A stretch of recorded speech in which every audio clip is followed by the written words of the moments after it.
and Slight Chains is really annoying to deal with morphing. Yes, you can morph in it, but it's still a huge nuisance in fights, and once you're in, you can definitely get locked down by Ember. I think Morph will absolutely need a BKB this game. Yeah. I would love to see him go for the Chinese carry build that we saw a lot out of Serenity with the Shishiji going for Dragonlance, Morbid Mask into BKB, because I'm just worried that if he goes for an E-Blade Linken's build, if anything breaks that Linken's, he can just get controlled for the rest of the fight, actually, and have very minimal impact. Definitely would like to see that. They're taking their time here, and they will be grabbing a... That's a hero you generally like playing Ember against. Yeah, I also think that Beast and Mirana both are okay matchups against it too. Witch Doctor is the only one who feels kind of whatever, but... I'm liking BlinkPool this game. So is this going to be like... I mean, they could run this a lot of different ways now, right? Like, it could conceivably still be Spiritbreaker 3 and then like Nature's Prophet is that 4 or 5. It feels like they have a lot of early game aggression though on Wind and Rain. How does the Morph Ember matchup go? I feel like Morph does okay. Lane. Oh, in isolation if it's mid? Yeah, if it's a 1v1. I think Morph wins. Yeah, I think that could possibly be something that Wind and Rain go for here. Maybe they want to put the SB and the Nature's Prophet together, last pick another hero that goes safe lane, that can be protected by the Chen. That maybe is a bit better of a matchup for the lane. The primary issue I see with Wind and Rain's lineup is that their team fight is extremely lacking. They actually have almost nothing to bring to the table. Their tower push is decent with Chen and Nature's Prophet, so that's good, but they need to be able to force a situation where they get to push towers. Because I think that Radiant can fairly safely defend with this Ember pick into Breaker. That's one guy he just can't really go on most of the time. Some solution needs to come out of this last pick, but I don't really see the perfect pick here. I can't. Huskar would have been really good. I think would have that definitely type of been hero good. is what you need to do and just try and end the game early. Away. 5 seconds Crosswicks Invoker remaining. could be... Hey. Has anyone else shown Invoker except for OG? I don't think so. I'm pretty sure Bryle likes that hero a lot. I could see it working here. It's great against Ember. It gives them team fight, gives them a way of engaging. I like Radiant Morphling is exceptionally powerful for taking objectives and I could see that, but I don't know if they're going to get the idea or if they even like to play it. I think OG in this spot would be picking that hero. It's another good solution. Great lane matchup against Ember, very strong. Gives them team fight, gives them AoE burst, wave clear, a way of killing. When Spirit Breaker connects, this burst combo is going to break down pretty much anyone on the spot except Ember, who Breaker can't really catch. Lina is a natural Euros purchaser, that's great against Ember Flame Guard. It's good against Mirana as well. If you time your combo very well, you can kill Mirana. I like this too. I think it's another 5 seconds remaining. This feels like some caveman Dota to me. And out Forev, going back to his roots. Yeah. Running at people is a very good strategy in this patch. Yep. You also have the Nature's Prophet too to rotate around. The Chen creeps as well. Very good running for sure. Dire's laning is really strong. Yeah. Like they have so many good pieces, but they need to put them correctly because both the Mirana and Witch Doctor, like we said, can solve Chen relatively well. Spirit Breaker doesn't have full free choice of where he wants to go. But I wonder what Blink. I wouldn't mind TA if they want to safe lane the Ember if it's a support Mirana. Yeah, I like TA. It's really good against Breaker Lina because you can't, even with the charge, it's not going to feel that good. Choose your Medusa. Interesting. That is a very greedy hero. Yeah, I don't know about that one. So it is the Misery Mirana. So you guys were right on the money at the beginning of this draft. I feel like there may have been a better choice than this. I can see it working. It gives them. It's good for sieging towers together with the Beastmaster and grouping up. It's a hard hero for the Dire lineup to kill. But at the same time, it doesn't put too much pressure on the map. So this early game laning strength that Wind and Rain have, the Medusa doesn't really punish, or rather, it wouldn't punish. It doesn't sustain as well as maybe other heroes would. It's still a difficult lane to kill, you know, Witch Doctor Medusa, if that's how they put it. Like, Mana Shield and Witch Doctor heal. Do you think it's maybe that Madara doesn't play Ember? And maybe they just wanted to give them something? The late game inevitability factor, I guess. It's a mid pick for Madara that can go against Lina. That's actually what they're going to do. Oh, yeah, you're right. But I don't know how good that is. I think Lina wins that lane if she plays well. Yeah. But I'm not completely sure about this one, actually, the matchup. I think the draft is much closer than the first one. Okay. Mr. Mott, how you feeling? It's BlinkPool are coming out on such a hot streak. They have the. I'm very interested to see how this Mirana does against this Chen. That's going to be the big thing for me. And if they can get it done, it could work out really well in this game. Thank you to our wonderful panel over there on the couch, and we will see you guys back again at the end of this one. But for now, going into game number 2, backs up against the wall. Wind and Rain need this win to stay in the upper side of this bracket, as Misery is going to not break a smoke, make the way around. Send. Pretty excited for this game. I think these two drafts are really different, and I think there's some very small things that are going to be really big in this game, such as how this mid lane matchup goes just on paper. I'm not completely sure. Even if it's a slight advantage for either, it can make a very big difference just getting minor advantages. When you're playing against a team that has Chen Spirit Breaker, the small early game things can really add up. And then you look across the board and you think about how this Mirana into Chen is going to be a bit of a dance almost in the jungle. And Mirana's impact here is going to be extremely important for the outcome of the game. What he does in the first 3 minutes of Mirana's game are worth following very closely. Has a huge impact. It's going to be a big thing to watch for, and of course with the relative vision are as wonderful spectator hotkeys. Oh, there we go. We're good to go now. Yeah, so we'll have to watch where they spot him out, because it does look like right now they might have clipped the Chen as he was heading up north. Now they should see him. They still don't. But Mirana, an idea that Chen is going to be up here in the top lane, already placed down the ward, and we'll see what camps are spawning as the courier is going to be sent out. Mirana, that long attack range, could find this one, it looks like. Oh, it's such a big start to the game for Misery. Oh, they were thinking about it. He doesn't quite see it. It's just outside of vision. If he goes down this at all, he could actually skill leap and kill it, but I think that's not worth it. As crazy as that may sound, I think it's not worth killing the courier for that, because he needs to hunt down this Chen with the arrow. Gonna throw an arrow from the back. Oh! Bryle had no idea that arrow was coming. He didn't see it the whole time. That's the benefit of the camera angle. Like, when you're playing mid, you're looking at your opponent. Right. Not behind yourself. And Misery almost landed that one. And that could have... I don't think it would have been a kill, but it would have forced all of Bryle's region out. Minimum. Well, they do not get the courier snipe there. Dara, again, standing toe-to-toe against Bryle. Down bottom lane, it is in fact going to be Forev that's playing on the Nature's Prophet, getting more of the farm. And Milan's going to be the one running around the map on the Spirit Breaker. Which does make sense, I feel like. Type of hero that wants to get involved across the map when opportunities arise. But yeah, this Mirana-Chen matchup does have that arrow. And Kitrak is going to head back now and see if he can find himself. He does find some mud golems. He's actually... Oh, that's the best possible creep he can get against Mirana. Because if that gets arrowed, it spawns 2 small mud golems. Yeah, and he's going to take the second one too, so that he can get 3 rounds of boulders, I think. Yeah, so now he's got 3 hurl boulders. This is a ton of damage. That's the best possible RNG, right? Gonna stack the small camp as well, very nice. And he's gonna make sure to get out of the big camp. Nope, he pulled the ghost into the big camp, but he actually didn't.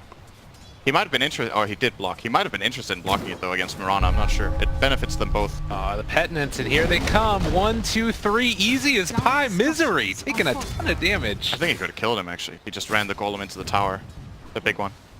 Got 2 new splits, then killed him with another stone. It's damage too with the, or damage application I should say. Real nice. It's definitely the lane to watch for now. The other lanes are playing relatively even. Actually, Madara is winning mid against Lina. Cancels the charge. I don't know if he knew that he was there, but now he's right behind him. This is potentially a big opening. The Nature's Prophet, I think, showed TPing for a second, but they canceled it. Yeah, the Radiant do have a Rune Ward, so Madara knows that is Misery dead? Okay. Playing on the edge there. Yeah, Madara can't touch creeps right now. He knows Spirit Breaker's here. Now that he tries, he could die, actually. Yeah, charge. Oh, they misplayed it. A little bit off the mark there, but he does have the body blocks, and looks like Madara is still likely to fall. Fairy Fire, they gave up on the kill, though, and now the salve comes out. Oh, that's such a blunder. They just needed to charge and then Lina stun, but they cast both spells at the same time, so that little bit of overlap is enough for Madara to get back, use Fairy Fire and Mango, and then heal up. Or was it only a fairy? I'm actually not sure. Might have been. He did salve up also, so Yes. he's up at full. Yeah. Morphling has 15. God. Milan chasing down this Witch Doctor, doesn't manage to buy Bash, just saving him up for later. Ritsu's having a very nice time for himself, but Kezu's still only about a level behind at this point, and that's been with Mirana around a little bit. Misery is now back towards the lane. The huge upside to what Spirit Breaker did, even though the kill failed, was that Madara had to stand back so far for so long that Bryle overtook the advantage in the lane. He got a lot of denies. He's now a bit of experience ahead against the Medusa, actually about half a level. He's also getting a regen rune. Oh man, Fortune Regeneration. favoring Bryle here. Top tower is under attack. Back a little bit quicker as well, and Madara not gonna like to see a full mana Lina running into him right at the start The here. arrow on the Cyclone Creep. Misery is definitely not destroying this Chen like he was hoping to do. Chen's level 3, Mirana's level 2, and Chen is continuing his jungle route here. So already now playing with 2 creeps, he actually has the ability to fight Misery and fend him off. And it's all about that golem camp first, man. Yeah. It made a big difference. Now Kitrak will probably lose his centaur here. He's just on the money for the... Trying for the arrow. He's gonna leap away. Get a couple bounty runes, 2 for each. At Milan right now, trying to get in range to go for a charge, but the Witch Doctor is in the area. They realize that this could be coming. Kitrak still going behind enemy lines here. Beastmaster's so screwed. 28 for 28 CS. Alright, Ritsu's having a time. Like, what the? That's just Morphling for you. If you get ahead in the lane, like this, Chen protected him and helped him in the start. The Mirana counterplay didn't work, and now Ritsu is... He's hitting for 108 damage, and Kezu would have 71 plus Quelling Blade. So actually, they're relatively close, and that just means Ritsu is just outplaying heavily in this lane. Having a great old time for sure, and switching over, managing this Kezu health. got 2 CS. He's so happy right now. Finally. More. 3 more. Oh, And a deny. look at him, he's on the board. Yeah. Said otherwise. Milan charging up on Ember. Didn't get the rune though. The rune is top. It's a double damage. They're charging forward here down bottom, or rather top, and Kezu is going to go down. So he pays for his denies. Yeah, like you said, the rune going the other direction. This is a really big lead for Winden. They're 2,000 gold up minute 6. And it's 1 kill and even bounty runes. So this is just lane farm, largely, that they're winning on. I don't know if Misery has hit an arrow on a creep yet. I haven't seen it. It's been pretty underwhelming so far. And the other thing that's so scary about this lineup from Wind and Rain is that they take a little advantage and turn it into a huge advantage. Although they do manage to find Misery. that there, it's still a lot of damage coming out, and Ritsu switching over actually. He was trying to become Mirana there with more. He would have had 1 lead. Didn't manage to catch her. She got fogged. But still, again, gets bullied away. Misery is not accomplishing much. Lane Bryle hitting into Madara here. This is another thing too, like you look at the raw gold advantage. I'm pretty sure Madara has had to buy a decent amount of regen. Like look at the mid lane. The CS is 39 to 34, but he's ahead by a whopping 800 gold Yeah.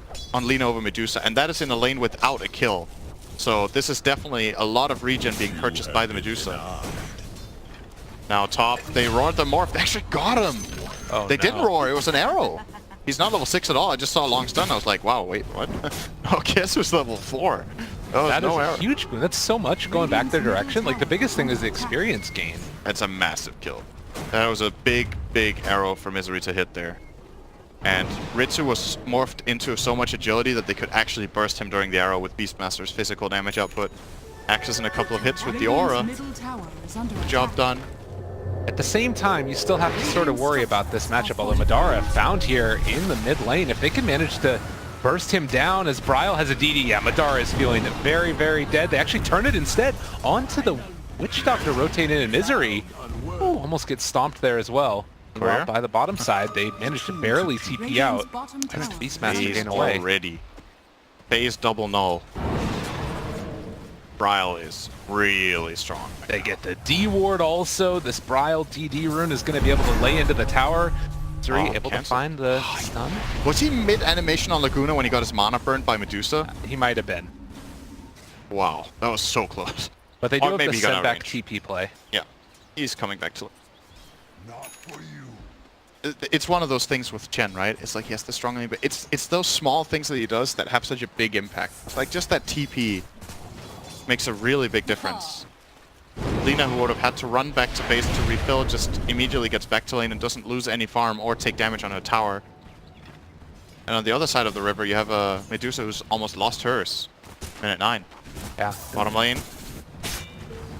Fine on for Ev. Good CS, by the way, on both heroes down here. 40 on the Furion, 45 on the Ember.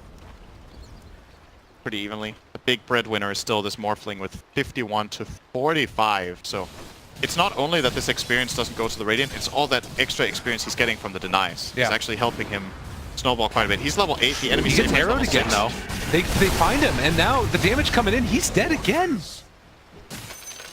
It's like, it's one of those moments you look at this game and what's happening, and you feel like it's so greedy to play full Agimorph. He could Yeah. have literally 6 less damage, just a little bit of strength, and he wouldn't die to these arrows.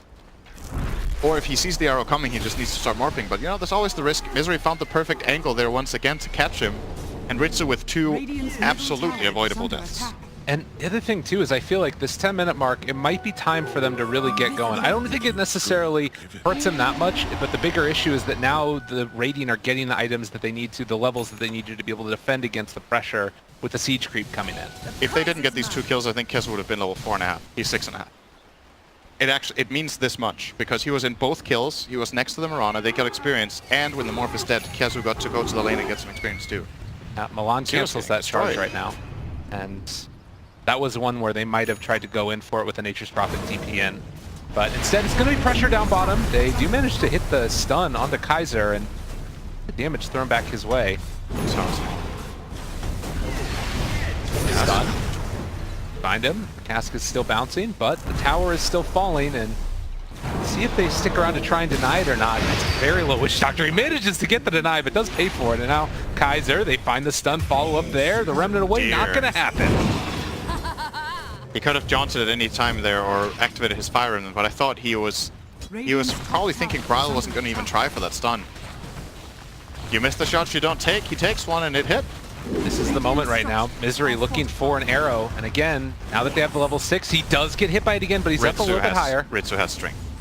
He's learned his lesson. He actually sent back Just the in Morph. case. Tried for the waveform to stay, it doesn't work. Meanwhile, though, in the jungle, Madara gonna be found. They almost get the kill here. He's very freaking low. They don't quite take him down, though. 63 HP for Ev. Ends up throwing out the Sprout. Now the walk away. The charge on the Kaiser. They're turning this one. Can they fully turn it back around? I don't think so. As the Moonlight Shadow comes out, and Misery there for the cleanup. Oh, He almost died. dies. Is under In attack. fact, with Milan, gonna TP out. They find him. Arrow connects. As well as the cask. Dire's top tower is under attack. Now the rest of the heroes rotating in though. They do have Morphling here. Ritsu shows up, pops the Flame Guard as well. They turn this back around and take down the Ember. Now the waveform forward in 3 seconds, 2, 1. That's a Witch Doctor also looking like he might be done. They have the extra damage in from the Flame Guard stolen and a triple kill for Ritsu. 12 minutes in. Dire's Remember when I said top 2 tower kills? is under attack. Yeah. I meant 3 kills for the Dire. Sorry, I didn't make that very clear. That was really good timing for Ritsu to show up, and he turned into the perfect hero too, Radiant's becoming the bottom Ember there. tower is under attack. So he had the Flame Guard like you said, and I think he got a chain off as well. I believe so. I do think he did. Well, they send back the Lina. She's going to probably TP back towards the mid lane again if she wants to. And with both of the, or with the tier 2 tower down bottom and the top one very low HP, feels like they can maybe try and finish these off and continue to build their lead. It's so funny for me to see this now with how much I talked about the Chen versus Mirana and how it went in the complexity game against VGJ Storm. And I was like, he was level 5 minute 15. Kitrak's level 4 minute 13, and Misery's level 7. But it's not because he countered the Chen. It's actually because Ritsu ate 2 arrows to the face. Yeah, it's funny. It's pretty funny that it went that way. But Kitrak needs to eventually catch up and get some levels here. Kaiser in the long walk back along the bottom side as Spear Break was charging in, and now they set their sights Oh, that arrow top! mid. Did they find him? That was a... I don't know, less than a tenth of a second away from Forev's face, but he got out. Meanwhile, the Ember jumps in, the charge. I think that kept somebody alive there as the stomp hits, and now they follow up Light Strike, where Kaiser barely able to get away from that one. They do hit the roar now onto Lina, but Bryle's still living, and they bring 5 heroes mid. Gonna take this tower. Radiant's middle tower has fallen. That was so close. Dire's structures are fortified. Dire's Misery, top the next tower one is that's gonna be under attack. targeted. He knows Spirit Breaker's coming. Or does he? Seemed very much like it. Lead, number 1. There's a Sprout. I mean, Milan charged through everything. Nonetheless, 14 minutes in, 4,000 net worth lead. Yep. That Morphling, by the way, was able to connect on Medusa because of his talent choice. This is a talent we never saw picked up until, I think the first player I saw take it recently was GGG in the Chinese qualifier, who took it more or less every time, I think. But 10 agility is a lot to pass up on. It's a lot of stats. It's very strong talent as well. The waveform range, however, does give you some interesting possibilities as far as crossing terrain, being able to connect with fights, and just being safer overall as well for disengaging. 350 distance is a lot in Dota. When you think about what an Aether Lens gives you, it's more than that on the cast range. So, nice talent. And I think it speaks to the way that they want to play this game. It's sort of a little bit strange to me that they're taking that with the Lincoln Sphere. Also, I felt like, as you're talking about, the Dragonlance build might have been something a little bit stronger to get involved early. But Ritsu has been getting involved nonetheless, and making a lot of plays happen. More the newer style of Morphling that we've been seeing. And one of the clearly great benefits of the Lincolns this game is that he's playing against Beastmaster Roar. So he definitely will have a solution to that. I mean, if he's doing this well, it's okay. He could definitely not have died this game and been even richer, but their early game is still going according to plan for him, so it should be fine in the end. Saxa. Oh, just barely got him with the Golem Stun there. That was really close. The Yule's the creep, actually, when they were going for the Light Strike Ray combo. Milan, scouted top lane, might need to go for a charge away here. He does manage to get out. The charge hits through onto 2, and now turning it back around, they find themselves Misery. He's done. Kazu trying to finish off this tower, but he might just put it into deny range, while bottom lane, they're able to take their own tower. Just that too. How do you like these axes, Kazu? Chase forward, and he is gone as well. Ritsu making things happen. Mid lane, they just keep running at him. Madara also dead. Okay, this is like, this is just a different world from game 1. This is where in game 1 the game was close, but this time around Wind and Rain are just dominating them across the lanes. They actually won all 3 lanes. 2 of them they won really hard. The top lane was a massive win for Morphling. If he hadn't thrown his life away, he would have been absolutely crushing, but this is still crushing, so we're okay. And the bottom lane, you know, Ember was farming, but it still felt like Spirit Breaker and Nature's Prophet got so much value out of the lane. Like, they got great levels on both of them. We're seeing a lot of denies on the Nature's Prophet, 17 denies to the 5 of Ember, so level advantage in the lane for them. And just relative to how the lanes could have gone, they just did a great job across the board. And if you BlinkPool now, you got to start looking for fights, I think. You can't just be content with the state of the game. Orchid reveal here from Forev. That will be a kill on Misery. Maybe not, actually. Oh, they don't quite have enough. Oh, he used the Nature's Wrath a bit too late. Maybe he didn't have it. Earn at 43 HP there. Yeah, that was a little unfortunate. And also Milan ended up charging the creep wave and just hit the last creep was alive before he was able to hit onto Misery. Yeah, all bottom lane, Kaiser. Okay. Ryle is so farm. Yeah, like... It's 17 minutes in, he has Phase, Shadowblade, Yule's Bottle, Double Null, and another 1,000 gold on top. He's 3,500 gold ahead of the Medusa, who has about the same CS as him. And I think when you take these types of heroes, like Spirit Breaker, Nature's Prophet, it's just anywhere on the map that you are with one other hero, you can find a kill. And I think it speaks to the way that Wind and Rain just wanted to play a different style of Dota than we saw in game number 1, and they're making it happen. Yep, very impressive. Oh, Ryle is on the hunt again. Nature's Prophet comes in with the Orchid in a second. They're also charging with Spirit Breaker as they look for their opening. Kaiser's there as well. They end up hitting the Orchid onto the Ember. Oh, but walked the back arrow... into it. Okay. Still charged, he will die. Kaiser is really trying to turn this back around now. Light Strike Array a little bit off the mark, and Madara comes in as well. There's a lot of damage onto the Dire Heroes. Have they finally dove too far? Bryle is going to go down. They move in with Ritsu as well. He takes over the Medusa. The Roar comes out now onto the Spirit Breaker. Kiptrack tries to send one back, but it is still going to be dead as he gets brought down. Ritsu Waveform's out of there and TP's away. Disaster in the bottom lane. What a long death ward that was. That was full duration from Soxa, and it was hitting heroes the whole time. He just ran into it and kept tanking that death ward, and yep, nice play there from the Radiant to show up at the right time. It looked like it was going to be a great play from Wind and Rain getting the quick pick, but the Light Striker and Ember was just a millimeter off.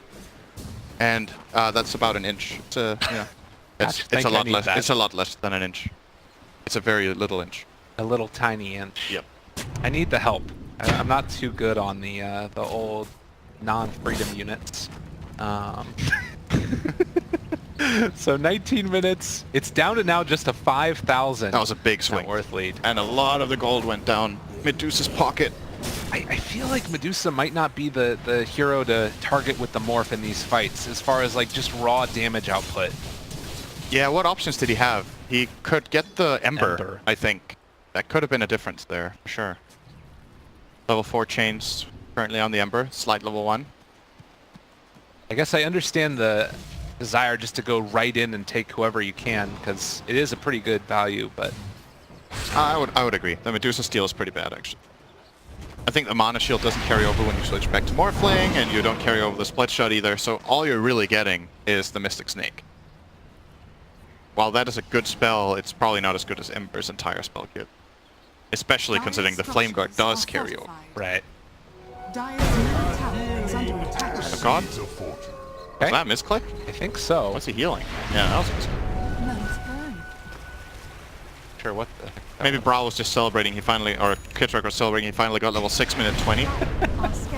Dude, that has been really, really struggling on that Chen. After the great start he actually had with the Golems, he has not been able to find what he needed. But they're still at a great position in the game. If Dire play this well, they barely need the Chen. Yeah. To do much anymore. The But Penitence is a pretty nice little... Like, One or it's a two- cherry on top. one or two more mistakes like that last one, and Radiant are in a comfortable position once again. And it's interesting what just happened, because I feel like it's a combination of the absolute best and the absolute worst part of this Wind and Rain team. We've seen games where their laning is just exceptional. Like, they do so well in lanes, they crush them, but at the same time they have these moments in the mid game where sometimes they drop the ball a little bit. And I said earlier in this qualifier that I had high hopes for Wind and Rain to be the team that could maybe take OG to like challenge them because of how they can win the lanes like this. But you've got to make sure you don't make these mistakes in the mid game. And they're stabilizing again. This will be a Roshan for them. It's the way of the Lina, not the Morphling, interestingly. Misery does have... He was casting the Moonlight Shadow, but canceled Oh, it's going to be spotted now by the Morph. Uh-oh. Leap away! Hello, Kitrak, how are you? See you next time. Or will we? Oh, there's the Eul Scepter. Perfectly timed, LSA. Or rather, Dragonblade. She's actually going to be going for a Lincoln's also. So, double Lincolns, it looks like. Morphling already finishing off the Ghost Scepter and is getting close to the E-Blade. That is another moment when things get very scary. As they jump forward, gonna take over the Ember? No, hasn't used Morph yet. Instead decides to take over the Witch Doctor, it looks like. Azu's still here. If he wants to, they could think about going for a roar play if somebody else is able to 5 seconds to do it. No. It's back again, Billings. Nice cask. Got him. Got one hit on the wolf. Maledict is a kind of nifty steal, though, Yeah. for Morphling. With E-Blade? Yep. That's awesome. It's a great spell to steal against Medusa, actually. Could be interesting to see if he manages to grab that later on. We haven't talked much about Medusa this game. It's kind of just this hero that's been in the background, as bottom lane actually might need to watch for a kill, but currently just sitting on Hurricane Pike, Mask of Madness, getting towards the Scotty. How scary does this hero get as the game goes on, considering what Wind and Rain have? They have some decent solutions because they have artillery, with both Morphling and Lina being able to deal a lot of damage from distance. I think they have tools to overcome a late game Medusa. It's still a pretty good Medusa game, but considering how the lanes went and the fact that Lina should be playing from still a decent amount ahead together with the Morph, it's gotta have to go really late before Medusa gets tanky enough, and even then Lina again. This high attack range, high damage output, he will be going for an item build that deals damage, for sure. Yeah. He went the Shadow Blade, so now after the Lincolns, he's actually planning a BKB. I would imagine we'll see something like Daedalus or Bloodthorn later in order to kill them off. Top lane. Forever's Invis. Has the Orchid. There's there, they get him, and there's the Yule Scepter immediately. Follow-up not going to be there. Just scaring him off to push the wave. Adara does need to be a little bit wary, but I guess he's still Medusa underneath his tower. He does have the hurt Pike as well. Misery just trying to farm up for the moment. Not a whole lot that they can do. As the E-Blade is done on Ritsu, he's getting close to that level 20 talent as well. Any value in Morph for allies? I guess the Nature's Prophet, you could like set up double ganks. I don't know if that's that great. Teleport is pretty cool, actually. Yeah. I kind of like the charge, too. Yeah? If you can't like persist into your form afterwards, but Yeah, I think he's going to take the waveform. I don't think there's anything that stands out enough for him to target allies. the The teleport is cool, though. Not going to lie. He might take it for that. Yeah. What a ganking combo that is, man. That's insane. With Spirit Breaker too? That's you just insane. charge anybody. Now I just want to see it, actually. I just want to see him take that. That's a great idea. Wave Force do everything though, and Ritsu is just very, very farmed. It does kind of feel like they're slowing down a little bit though. The pace of the game is definitely steadied a little bit, and would love to see with this Aegis, do you think that they need to try and make things happen, or are they just comfortable as the game goes on? They could maybe try to find a fight. Yeah. I don't think you just go and start knocking on high ground right now. It's not that easy. Right. At the same time, they're controlling the map nicely. They should be getting more overall gold out of it than the Radiant. He took the waveform attacks targets. Lincoln's Beastmaster. He wants to be able to break the Yules himself. It's a cheaper version of Halberd. I don't know how much I like it here. Gives him move speed, that's nice. Bryle, mid lane, level 20. So he's got that little damage amplification with his talent.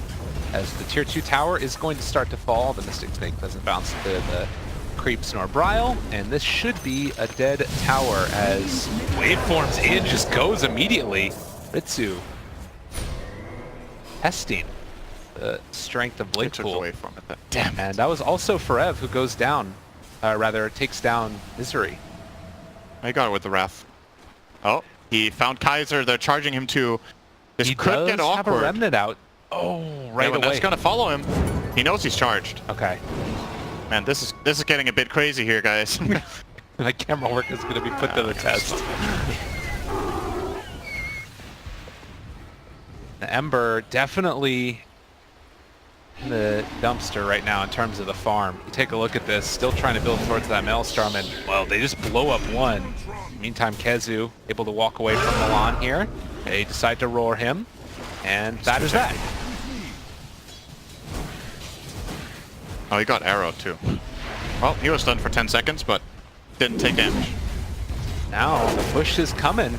They're ready to knock on high ground. They do still have Morph available if they want to use it to throw it from the Ember, and Ritsu hitting away at these buildings. It is incredibly fast. The arrow does connect there, but now the jump back forward as they find the stomp. After the ulti coming in from the Spirit Breaker, chains onto 2 as well. Can they take these heroes down though? Misery down to low HP. Ritsu still hasn't morphed yet. He has decided to take over this Medusa down to low HP. He turns around again, needs to wait for him out, but he's rooted. Switching over to strength from the arrow hits after the fact. They don't have anything to keep him alive, and Ritsu goes down. That was a complete disconnect in that fight from the Dire. They were not on the same page at all. They open up with the Nether Strike on Medusa, they charge her, they Orchid her, they stun her with Lina, and Morphling is hitting someone else. Like, he was actually going on the backline. If that was the plan there, it's just a mistake. Like, either you kill the Medusa or you don't. You don't throw 6 spells on her and then not commit. Like, it's just wasted time and spells. And even though they have a big advantage, if you take the fight like that, it's going to go wrong. Ritsu took the easy kill on, I believe, Saksa. No, actually, Bryle ended up killing him later. That is not the way to go about this. And a bit of a throwaway fight there from the Dire. Giving BlinkPool back about 3k gold. Saksa did buy back though, so that was a dieback from the Witch Doctor, but that's a relatively low price to pay for what they gained. Very unfortunate timing there, and again, no Aegis at this point. Roche gonna be possible to respond in about a minute. Arrow. Dire's middle Chen tower mid. is under attack. Now back the other way. Madara will hit the mid tier 1. Kezu, Charged. they're gonna see that with the bird. The Hawk is out. He gets roared yet again. The chase forward. The Light Strike Ray a little bit off the mark and rooted again. Spearbreaker is dead. Oh, they might have also got the Yules on Chen or on Beastmaster to cancel Chen's impact. Part of the reason as well. Uproot and after them. Still an 8,000 gold lead, Dire's but middle BlinkPool tower is is under making a attack. comeback right now. Nature's Prophet trying to go for the Nullifier. If you're BlinkPool in this situation, how do you think about the next couple of minutes of this game? What's your goal here? Your goal is to set up to be ready to protect Roshan. It's actually spawning now. It's gonna be the most important aspect now. If there's another Aegis going the way of Wind and Rain, I think this next hold gets really difficult. There will be a Morphling with BKB and Aegis. I think this time around you give the Aegis to the Morphling and not the Lina. Give the Lina a cheese. Lina's HP pool is now so big that she really benefits from the cheese, and she has BKB Lincolns. You really shouldn't be dying first. And if she gets targeted, obviously Morphling having a free fight isn't half bad either. Bottom lane, Kezu again. Oh, he thinks it's just the Lina. He doesn't know about Oh Forev wow, here. that stun almost clipped him. I think Kezu would have been scared that— Oh, what? Hey, hello? Someone- Hello? They dusted, they missed everything! Oh, God. All right, time to run away. Get the Abort. hell out of here. Misery's still chasing. Nah, he's not going to get him. That was awkward.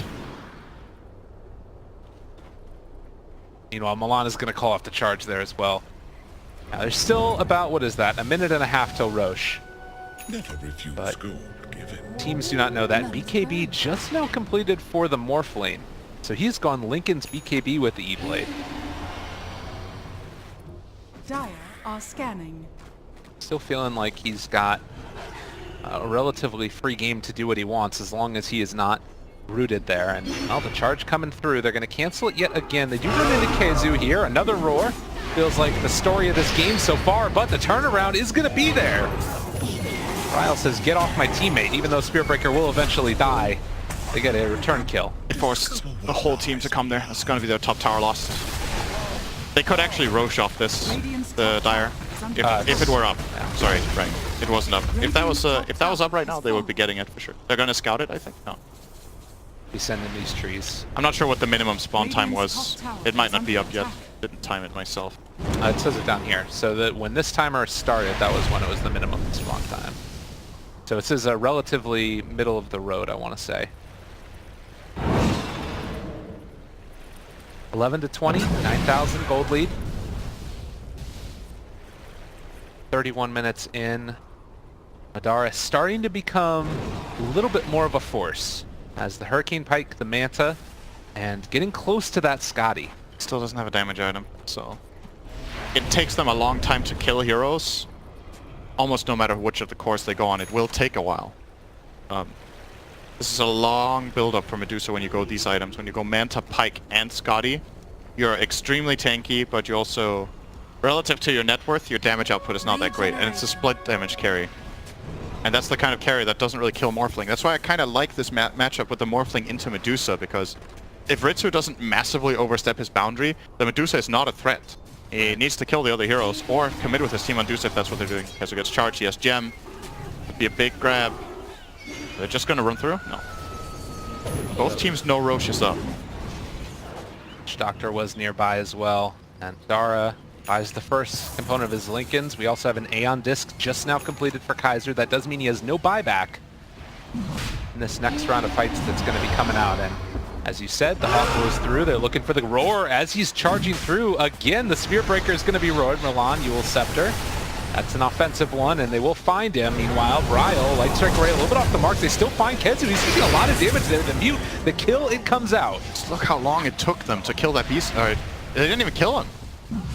Yeah, the Spearbreaker lives. Look how long it took them to try to kill this Spirit Breaker. Like, Medusa is just not dealing damage. They roar, they run over, they connect. The team just weren't close enough to Kezu either. That's the other thing. Like, he catches the Spirit Breaker, but the majority of the roar gets spent running there. Then they Yule him, then they arrow.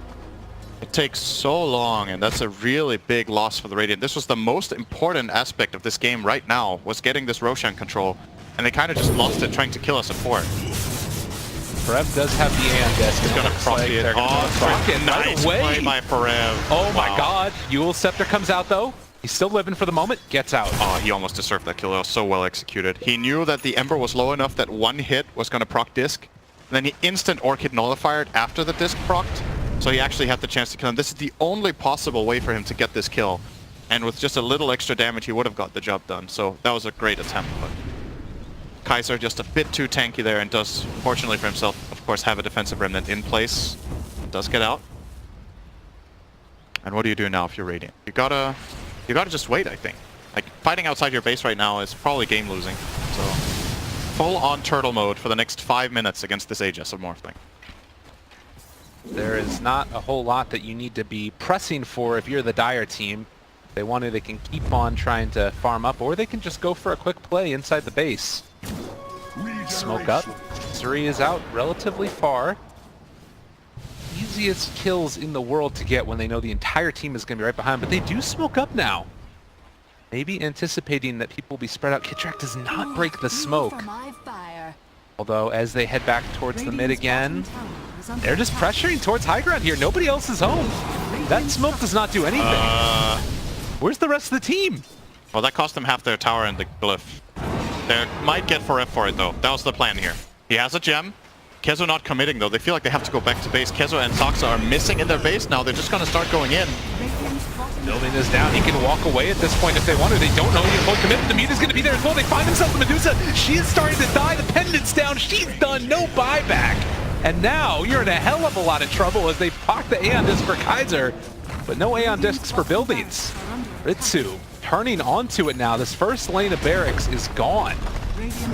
Yeah, they're going to keep pressing their advantage. They want to force this Medusa buyback, but it doesn't exist. And they might have guessed that based on the Scotty purchase.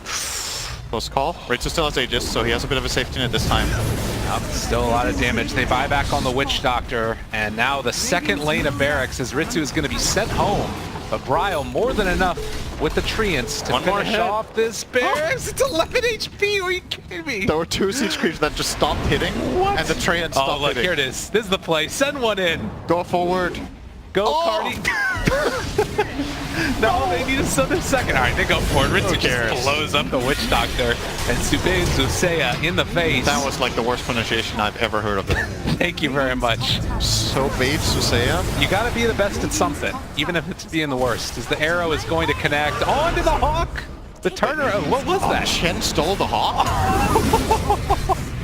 Kitrak with the next level play, and now Bryle looking for the Light Strike Array. Oh, they don't hit it. Oh, they got that guy. And that guy. And the game. This should just be the end. Yeah, as you said, game going the way of Wind and Rain, it looks like, as there's a buyback on the Ember, but this one is looking done. 1-1. How you feeling about this one? What a boss performance from Bryle this game. It looks so comfortable in Lina. This is perhaps, it's one of the best Lina performances we've seen across all qualifiers. And I think I saw him played in one other game and he went 10-0 as well. Yeah. Like he definitely knows how to play his Lina. I would definitely,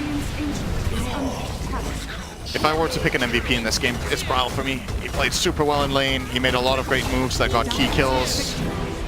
He only had that one mistake bottom where he died together with Forever. Apart from that, completely clean game.